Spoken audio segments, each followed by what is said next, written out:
有艾爾斯，艾爾斯看房今日嚟到馬鞍山晉源，同大家睇一個4房租盤，使用面積1602尺㗎。嗱，我企緊呢個位置咧係一個客飯廳位置啦，係一個環形開則啦。咁啊，轉頭同大家講解下，採光度非常之高。今日我哋咧而家時間咧大概12點左右啦。你見到我哋呢個單位望出去咧，就係望緊呢一個景觀。景觀係非常之開揚，270度都望到海景。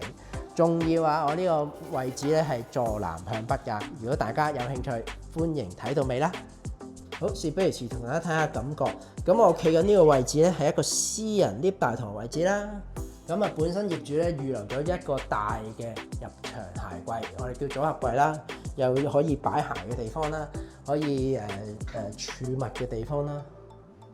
係啦，都係以一個雲石顏色同埋木紋做呢個感覺。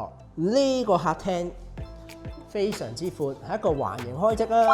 嗱，個闊度咧大概咧7.3米啦，而個深度大概5米左右。咁啊，環形設計，擺位非常之實用市正。咁啊，左邊呢個位置咧可以再做飯台位置啦。每日食飯就望緊呢一個感覺。咁啊，本身業主咧預留咗大量嘅儲物空間啦，同埋有電視機啦。咁啊，將來你哋個 sofa 啦，可能3人4人 sofa 可以咁樣擺。咁啊，做翻個客飯廳嘅位置，係啦。咁啊，廚房位置就後邊呢度。咁廚房咧有一個兩邊廳嘅設計台面啦，台面以一個白色為主調啦，入到嚟非常之光猛。咁重點啊，備餐區係非常之足夠嘅。每日備菜就係望緊呢一個景觀，望翻一個馬鞍山山景。咁啊，爐頭有3個啦，都係 Delicious 嘅。咁啊，中間有個電子爐頭。咁綠焗爐啊，蒸煮焗爐啊，都配備晒㗎啦。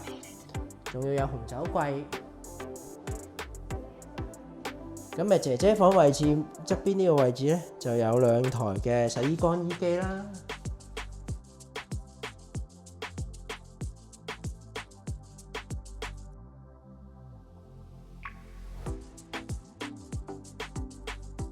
好，睇完廚房，同大家睇下睡眠區啦。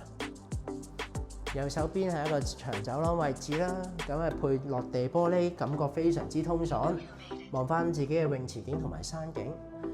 咁呢個左邊位置咧係第2間睡房，咁亦都業主咧跟翻個通一樣啦，都係用呢個白色木色個感覺，非常之無人嘅風格。咁啊，將來咧自己配置翻個床架啦，床架大概3.5尺到4尺左右。景觀同客廳相若。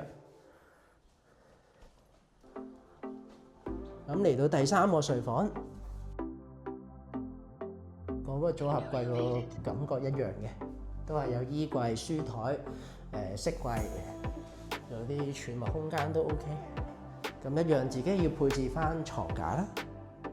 OK， 咁呢2間房嘅特色咧，就係中間呢一個浴室位置可以共用嘅2個星盆位置。你唔用嗰陣時咧，大嗰個咧就可以閂門，就俾細佬用，係啦。跟住細佬用完咧就閂翻門，係啦。咁就做翻個好嘅小朋友。好，嚟到主人房位置，個通都係一樣，白色啊木色個感覺啦，亦都有個書台位置啦，做到3邊落床一樣啦。咁我最中意咧，晉源呢邊嘅主人房咧，有自己嘅獨立嘅露台仔啦。咁但係當然呢個位置咧，純粹可以俾你出嚟唞下氣，睇下呢個景觀，諗下今日要做嘅嘢。不過你話放張餐台就未必做到。咁一樣啦，可以足夠做到3邊落床啦。咁業主個床頭 pan 之前應該都係咁擺。咁望翻呢邊就電視機。咁呢度咧目測應該放到5尺半或者6尺應該冇問題。去到嗰個位，去到呢度咧大概6尺多啲都有嘅。係3邊落床做到啦。起身就係望緊呢個感覺。咁右手邊呢一排咧，全部都係入場嘅衣櫃啦，物量非常之多。呢度全部都係。好，最後同大家睇下主人房浴室位置，雙星盤設計啦，都係用咗大量雲石素材，入到嚟非常之華麗。咁呢啲鏡櫃後邊咧，一貫作風啦，有個13A 嘅插頭啦，有浴室寶個開關掣啦，呢啲位置都係儲物空間啦。OK， 咁右手邊呢個位置咧，一樣豪宅必備就有浴缸位置啦，同埋淋浴間位置。每日望緊呢個感覺，浸住浴都幾賞心悅事嘅。呢度就係坐廁位置。